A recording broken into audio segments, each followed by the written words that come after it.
గణేష్ నవరాత్రి ఉత్సవాలను ప్రశాంత వాతావరణంలో జరుపుకోవాలని పెద్దపల్లి ఏసీపీ గజ్జే కృష్ణ అన్నారు. పెద్దపల్లి ఏసీపీ కార్యాలయంలో ఏర్పాటు చేసిన మీడియా సమావేశంలో ఏసీపీ గజ్జే కృష్ణ మాట్లాడుతూ గణేష్ నవరాత్రి ఉత్సవాలను ప్రశాంత వాతావరణంలో జరుపుకోవాలని, గణేష్ మండపాల వద్ద నాణ్యమైన విద్యుత్ వైర్లు వాడాలని, జాయింట్స్ లేకుండా చూసుకోవాలని సూచించారు. అలాగే డీజే సౌండ్స్ కు ఎలాంటి అనుమతి లేదని అన్నారు. గణేష్ మండపాల వద్ద ఎలాంటి అవాంఛనీయ సంఘటనలు జరిగినా కూడా తగిన చర్యలు తీసుకుంటామని హెచ్చరించారు.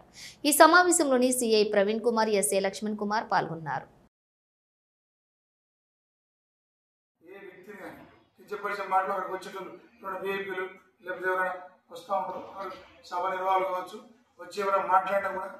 దేవుని గురించి మాట్లాడండి, పిలిపిస్తూ ఉంటారు, వాళ్ళని స్టేజ్లకు ఆహ్వానిస్తూ ఉంటారు, వాళ్ళు కూడా వచ్చి మాట్లాడుతూ ఉంటారు. చాలా మంది మాట్లాడే వాళ్ళందరూ కూడా దయచేసి మా రిక్వెస్ట్, మీ మండప నిర్వాహకుల బాధ్యత. వాళ్ళు వచ్చిన వాళ్ళు కూడా ఎట్టి పరిస్థితులు కూడా వినాయకుని గురించి కావచ్చు, ఇంకా వేరే దేవుళ్ళ గురించి కావచ్చు, లేకపోతే వారి గొప్పతనాలు కావచ్చు, వాటి గురించే తప్ప ఇంకో మతం గురించి కావచ్చు, ఇంకో వ్యక్తుల గురించి కావచ్చు, ఏదైనా వాళ్ళ విశ్వాసాల గురించి కావచ్చు, నమ్మకాల గురించి మాట్లాడుతామా వ్యతిరేకంగా కించబడి మాట్లాడుతూ మాత్రం వీఆర్ వెరీ పర్టికులర్ పడతారు. ఎట్టి పరిస్థితులు మాత్రం చట్టం తన పద్ధతి చేస్తుంది, చట్టం మాత్రం ఒప్పుకోదు. ఇది చాలా అందరూ గుర్తుంచుకోవాల్సిన విషయం.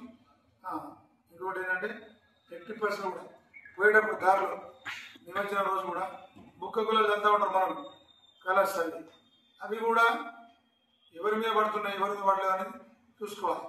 అంతేగాని ఇది హోలీ పండుగ కాదు. హోలీ రోజు చదువుకున్నట్టు వినాయక నిమజ్జన రోజు కానీ ఈ మధ్యలో అక్షరాల మీద జరగడం కానీ చేస్తే మాత్రం అది కూడా సహించేది.